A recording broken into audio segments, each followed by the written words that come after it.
The night my son-in-law raised his hand, his mother smiled, and my daughter stared at the floor. I understood something with terrifying clarity. If I reacted with emotion, we would lose everything. My name is Margaret Hale.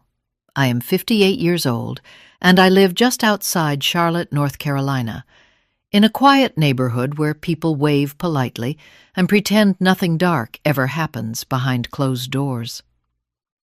For nearly 3 decades, my career revolved around crisis management. I was the woman companies called when reputations were on fire, when scandals threatened to destroy everything they had built. My job was never to panic. My job was to wait, observe, and strike at exactly the right moment. I never imagined I would need those skills to save my own child. My daughter, Lena, was 33 that spring. Intelligent, sharp-tongued in the best way, a city planner who believed streets and parks could change how people treated one another. She had married Ethan Brooks 2 years earlier. On paper, he looked flawless. Real estate investor, well-connected, generous donor at charity galas. His mother, Diane, liked to remind everyone of that. The dinner was meant to be simple. A Sunday evening, a small remembrance for my late husband, Thomas. Lena insisted on hosting. She said she wanted to cook his favorite meal, as if recreating that routine might keep grief from spreading further through our lives. When I arrived, the table was perfectly set. Candles, folded napkins, soft music playing in the background. Everything looked rehearsed. Too rehearsed. Lena hugged me tightly, but her body was stiff.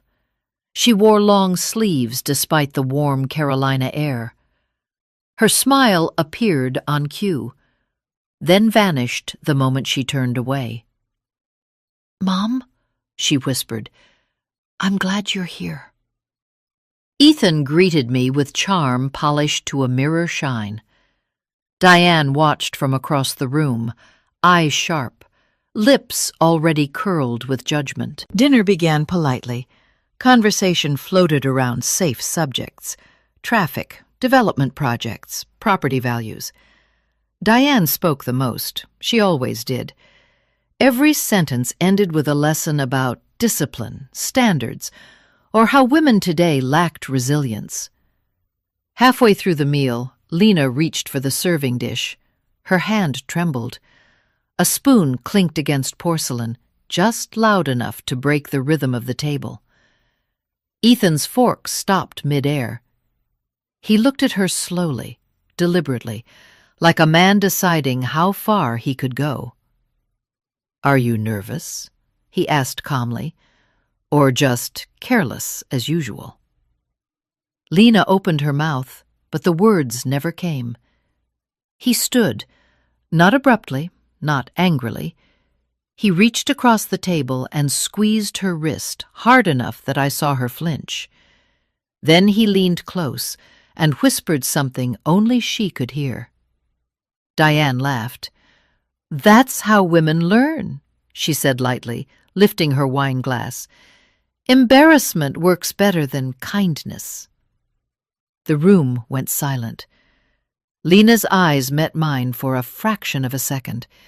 They were not asking for comfort. They were asking for permission. Permission to survive. I did not shout. I did not stand. I did not reach for my phone. I watched.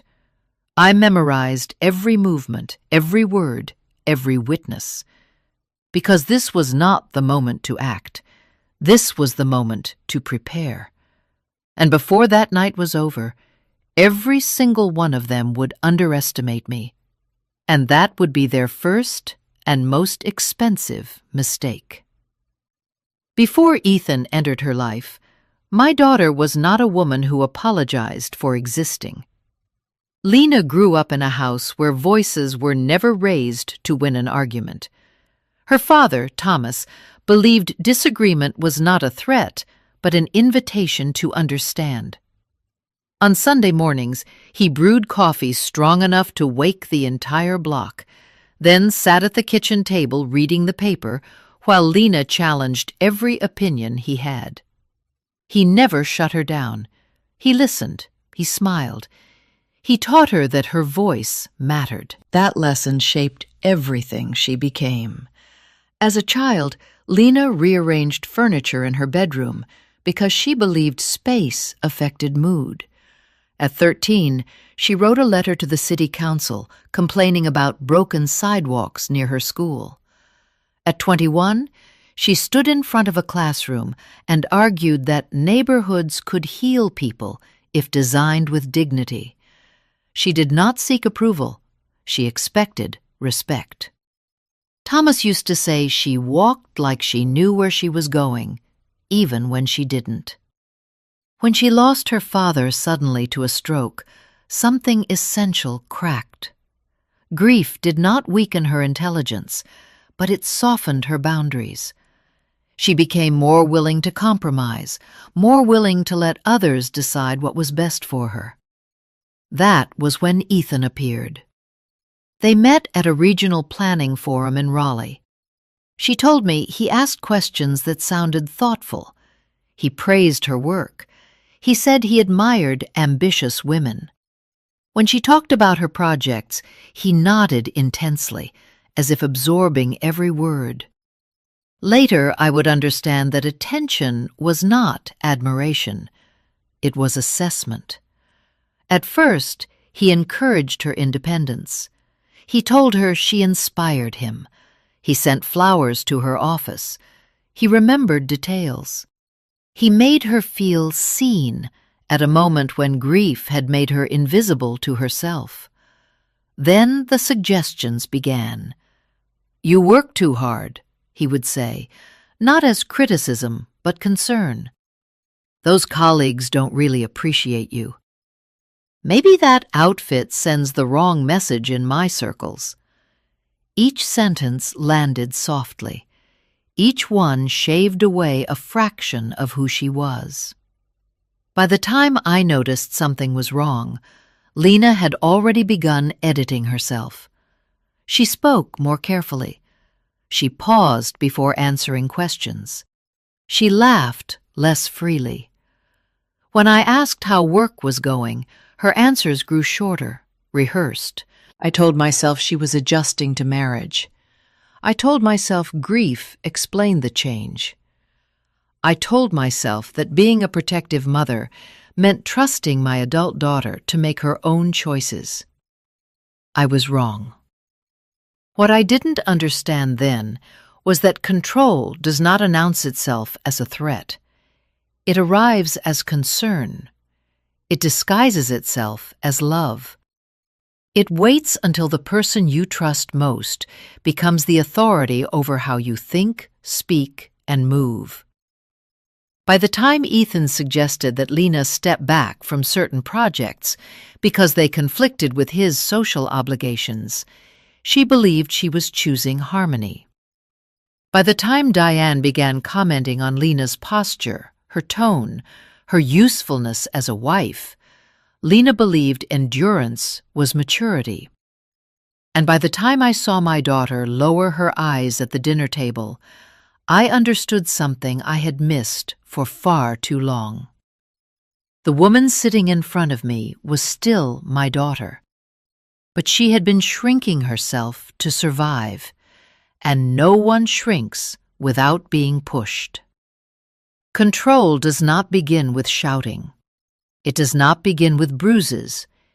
It begins quietly, almost politely, the way fog creeps in without warning until you can no longer see where you started. After the wedding, Lena stopped calling me on her drive home from work. Those calls had once been our ritual, 10 minutes of laughter, complaints, small victories. When I asked why, she said evenings were busy now. Ethan preferred quiet after work. He needed peace. Peace was his word for silence. At first, it sounded reasonable. Marriage required compromise, didn't it? Two lives merging, two schedules adjusting. I told myself this was normal.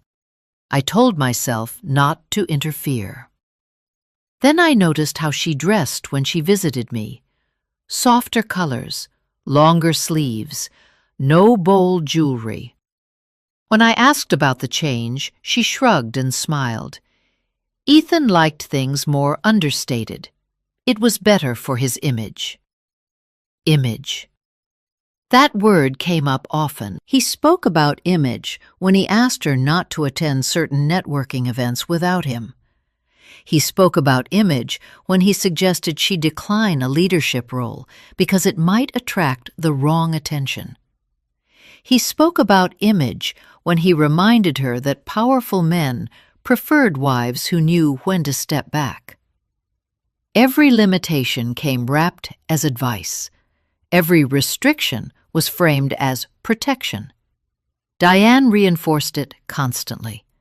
She would lean in close, voice low and intimate, and say things like, "A successful marriage means knowing your place," or, "Men need to feel respected, especially men who provide." Lena began repeating those phrases without realizing it. I heard Diane's voice coming out of my daughter's mouth, softened, rationalized, made reasonable. When I pushed gently, asked if she was happy, Lena hesitated before answering. Not long, just long enough. "Of course I am, Mom. I'm just tired." But tired does not hollow out a person's eyes. Tired does not erase their laughter. The real shift came when Lena stopped disagreeing. She used to argue for sport. Now, when Ethan contradicted her, she nodded.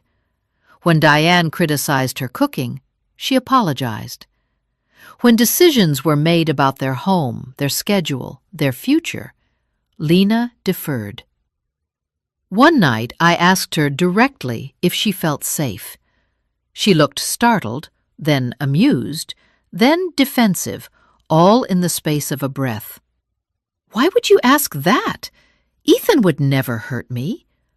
She said it quickly, like a rehearsed line. I recognized it then. That tone. I had heard it before, in conference rooms filled with executives protecting toxic leaders, in crisis calls where employees defended the very people destroying them. It was the voice of someone who had learned that resistance carried consequences. The most dangerous thing Ethan ever did was convince Lena that every conflict was her fault. If he was angry, she had pushed him. If he withdrew, she had disappointed him. If Diane criticized her, it was because she needed to improve. Responsibility became a burden she carried alone. By the time she stopped sharing her fears with me, she believed fear itself was a failure. She believed love required endurance. She believed marriage meant shrinking. And I, the woman trained to read patterns and anticipate collapse, realized too late that my daughter was living inside a crisis no one could see. Something was wrong, and it was no longer subtle. The first time Ethan crossed the line, it did not happen in anger. That was what terrified me most when Lena finally told me. It happened on an ordinary afternoon. No shouting, no argument that would have sounded alarming if overheard, just a small mistake. A comment Lena made during a lunch with friends of Ethan's family. She corrected a detail about a zoning project, gently, professionally, the way she had done 100 times before. Ethan smiled in public. He always did. In the car afterward, he did not raise his voice. He placed his hand on her knee and squeezed, slowly, deliberately, until her breath caught. He told her she had embarrassed him. He told her she needed to learn when to be quiet. He told her that smart women often ruined good marriages by forgetting their role. That squeeze left a bruise the shape of his thumb. When Lena showed it to Diane later that week, trembling, unsure whether she was asking for help or permission to leave, Diane did not look surprised. Instead, she nodded. "That is how men establish order," she said calmly. "You should be grateful he is correcting you early. My generation learned these lessons without complaining." She told Lena to wear longer skirts, to stop correcting him in public, to stop challenging authority. She showed her how to apply concealer so the mark would not show. Yellow first, then foundation, then powder. She spoke as if teaching a recipe. That was the moment I realized this was not a family problem. It was a system. After that, the incidents escalated in careful increments. A shove disguised as urgency, a door slammed too close, a hand gripping her arm when she tried to walk away, always followed by remorse, gifts, apologies, promises. Ethan cried convincingly. He spoke about stress, about pressure, about how much he loved her. Diane reinforced the cycle. She framed endurance as loyalty, pain as growth, silence as wisdom. Lena hid the marks well. Long sleeves, strategic makeup, excuses about clumsiness. She stopped coming to my house unannounced. She stopped changing clothes in front of me. She stopped letting me see her fully. I noticed the way she flinched when voices rose, the way she scanned rooms before speaking, the way she asked permission for things she once decided without hesitation. One afternoon, I caught her staring at her phone, tears rolling silently down her face. When I asked what was wrong, she said nothing. When I pressed, she whispered, "I just need to be better." That sentence broke something in me. No woman decides she needs to be smaller unless someone has convinced her that her existence is a problem. The night of the dinner, when Ethan tightened his grip on her wrist and Diane laughed, I saw the entire structure clearly for the first time. The roles, the script, the applause for cruelty. They believed I was another woman who would freeze, excuse, normalize.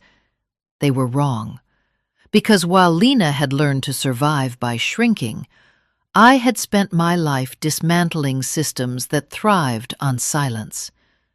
And as I sat at that table, watching my daughter lower her eyes, I made a promise I did not speak aloud. This would be the last time anyone taught my child that pain was love. They just didn't know yet how much they were about to lose for believing otherwise. The moment I decided to act, Ethan and Diane sensed it. People like them always do. I did not announce my intentions. I did not threaten. I did not confront.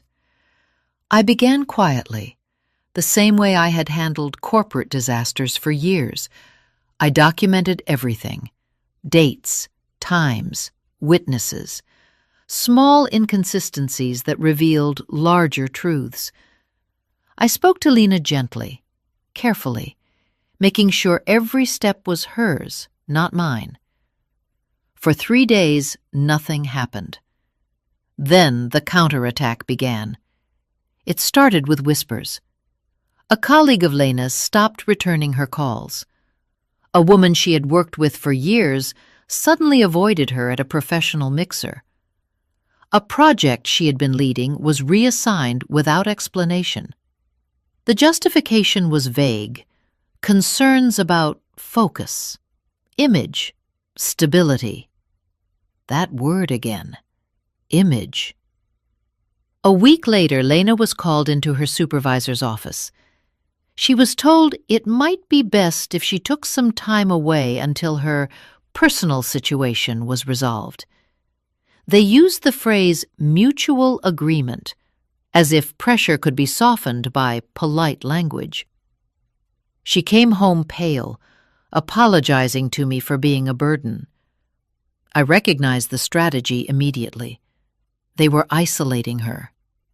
Then they came for me. An anonymous complaint was filed questioning my ethics. Old cases were suddenly revisited. Online posts appeared, carefully worded, suggesting I was a manipulative mother exploiting my daughter for attention and leverage. Someone leaked the idea that I was exaggerating events, that Lena was unstable, that Ethan was a respected man being targeted unfairly. None of it was overtly false. That was the brilliance of it. They twisted truths just enough to poison perception. Diane's social circle went to work. Charity boards, private luncheons, phone calls made behind closed doors. The narrative spread quietly but efficiently. Lena was difficult, emotional, influenced. I was overbearing, vindictive, obsessed with control. I had seen this tactic before. Destroy credibility so facts no longer matter. Lena felt it immediately. She stopped checking her email. She stopped answering messages. She asked me one night if maybe we should slow down, wait, give Ethan another chance. That was when I knew how close we were to losing her again. Because fear does not just live in bruises. It lives in exhaustion. She was tired of defending herself, tired of being watched, tired of explaining, tired of fighting people who smiled while cutting her down. I sat across from her at the kitchen table and held her hands, noticing how cold they were. "If you go back," I said calmly, "this will stop for a while." She looked up at me, eyes glassy, desperate for reassurance. "And then," I continued, "it will get worse, because they will know they can break you." She didn't argue. She just cried. That night, I lay awake realizing something sobering. Ethan and Diane were not trying to win legally. They were trying to outlast us, to strip Lena of her confidence, to make me question my own strength, to turn truth into noise until silence felt safer. What they did not understand was that I had spent my career surviving wars of attrition, and I never entered one without preparing my final move. Because when people attack you where it hurts most, they reveal exactly what they are afraid of losing. And I was about to find out just how deep their fear ran. The message arrived at 2:14 a.m.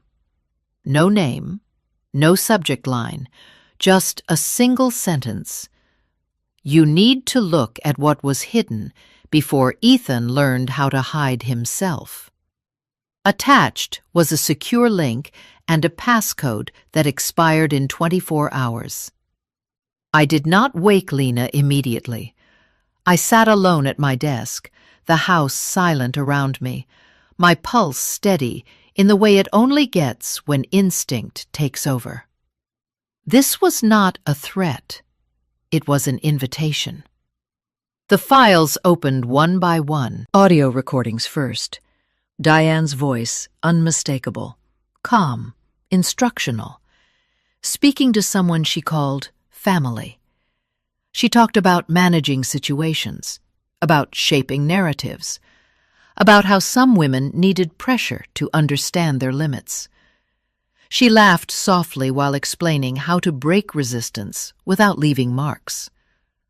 Then came emails, old ones, years old, messages Diane had sent to private contacts discussing Lena long before the wedding. She called her strong-minded, inconvenient, a liability if not corrected early. My hands went cold. But the real twist waited in the final folder. A scanned police report dated 11 years earlier. The death of Ethan's father.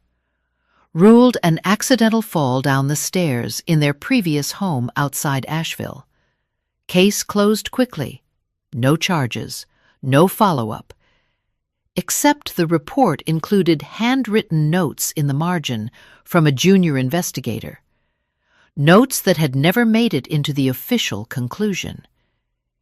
Injury pattern inconsistent with a single fall. Multiple points of impact. Witness statements retracted after family intervention. The attachments continued.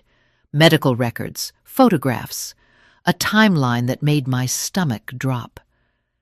Ethan had grown up in a house where violence was normalized, where silence was enforced, where power was absolute. His mother had not only survived abuse, she had perfected it. The final audio file confirmed what the document suggested. Diane speaking late at night, irritated, dismissive. "He wanted to leave," she said. "Men always think they can walk away once they're no longer useful. I taught him otherwise." There was a pause, a breath. "Ethan doesn't remember everything. He doesn't need to. He learned what matters." I closed the file and leaned back in my chair, the weight of it pressing into my chest. This was no longer just about my daughter's marriage. This was about a lineage of control. A woman who had shaped her son into an extension of her will. A system that didn't break people by accident. It trained them. The sender revealed themselves the next morning. A woman named Rachel, who had once worked in Diane's household years ago. She had been dismissed quietly after asking too many questions. She told me she had kept copies. She told me she had waited until someone was finally ready to listen. "I saw what she did to that girl," Rachel wrote, "and I couldn't stay silent anymore." For the first time since this nightmare began, I felt something shift. Not relief, clarity. Because now I understood what we were facing. Not an abusive man who lost control, but a legacy designed to destroy anyone who threatened it. And now that we had proof, real proof, the rules of the game were about to change. They believed they were untouchable. They were wrong. They had left a trail, and I was done walking around it. Next, I would walk straight through it. Lena asked to see Ethan the morning after I told her everything, not out of hope, not out of fear, out of resolve. "I need to look at him," she said quietly, "and hear my own voice again." We met in a visitation room that smelled like disinfectant and old paper, the kind of place where power disappears quickly. Ethan walked in thinner than I remembered, his confidence stripped down to something brittle. When he saw Lena, his face softened with relief. He mistook her presence for forgiveness. He was wrong. She did not sit immediately. She stood across from him, hands steady, posture straight, the woman she had once been returning to her body. "I didn't come here to negotiate," she said. "I came to tell you the truth." Ethan began to speak, but she raised her hand. He stopped. That alone told me everything. He had never learned to listen to her until he no longer had a choice. "You taught me to doubt my instincts," she continued. "You convinced me that love meant obedience. You let your mother erase me piece by piece, and when I resisted, you punished me for it." He shook his head, eyes wet. He blamed stress. He blamed his upbringing. He blamed love that was too intense to control. Lena did not flinch. "I know what your mother did," she said. "To your father, to you, to me." The room went still. "She didn't just raise you," Lena continued. "She programmed you. And instead of breaking the cycle, you chose to become it." Ethan's shoulders collapsed. For a moment, I saw the child beneath the cruelty, the boy who had learned that survival meant compliance. But empathy did not change responsibility. "I am filing for divorce," Lena said. "I am reclaiming my name, my work, my life, and you will never have access to me again." He reached across the table instinctively. The guard intervened. "I loved you," Ethan whispered. "No," Lena replied calmly. "You needed control. Love does not require permission to exist." She stood. He begged, he cried, he promised change. But promises without accountability are just another form of manipulation. When Lena turned and walked out, something broke in the room. Not loudly, not dramatically, but completely. The spell was gone. Within 48 hours, the recordings and documents were in the hands of investigators. Charges escalated. Restraining orders were enforced. Ethan violated one in a moment of panic and was arrested again. The carefully curated image collapsed under the weight of evidence. Diane tried to intervene, tried to bargain, tried to intimidate. It didn't work, because systems built on silence collapse when confronted with truth spoken clearly.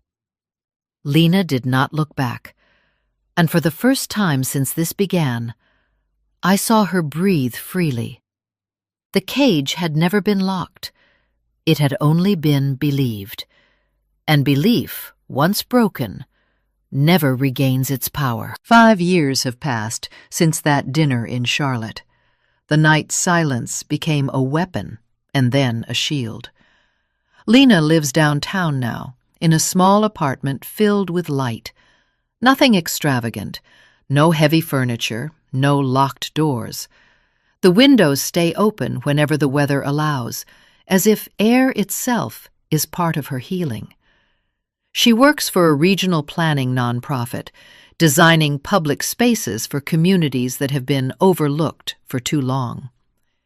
The work is quieter than her old job, less prestigious on paper, but it gives her something she never had before: peace. She laughs again, not carefully, not quietly, fully. She runs in the mornings. She cooks because she wants to, not because someone expects it. She chooses her clothes without asking an invisible jury for approval. These details may seem small, but anyone who has lived under control knows they are victories. She is seeing someone, slowly, on her terms. A man who asks questions and listens to the answers. A man who does not confuse love with possession. When she told me that the first time he raised his voice in frustration, he stopped immediately and apologized without being asked, I knew she was safe. Not because he was perfect, but because he was aware. As for me, I wrote this story because I promised myself I would not let it disappear into polite silence. Not for Lena, not for the women who reached out afterward, saying they recognized themselves in her hesitation, in her exhaustion, in her doubt. Not for the mothers who wrote to say they were afraid to ask the questions that mattered most. Ethan is no longer part of our lives. His mother is no longer the shadow behind him. The system that protected them did not fall all at once, but it cracked enough for light to enter. Sometimes justice is not loud. Sometimes it simply removes the power to harm again. What survived was not vengeance. What survived was truth. And truth has a way of rearranging everything it touches. Before I end, I want to leave you with 5 lessons this story taught us. First, abuse rarely starts with violence. It starts with control, dressed as concern. Second, silence can be fear, but it can also be strategy when used wisely. Third, power protects abusers only until truth is documented and spoken clearly. Fourth, leaving may cost you comfort, reputation, and stability, but staying may cost you your life. Fifth, healing does not mean forgetting. It means choosing yourself again and again. If this story resonated with you, you are not alone. What lesson did you take from this story, and what city are you watching from? If you believe stories like this matter, like, share, and comment below.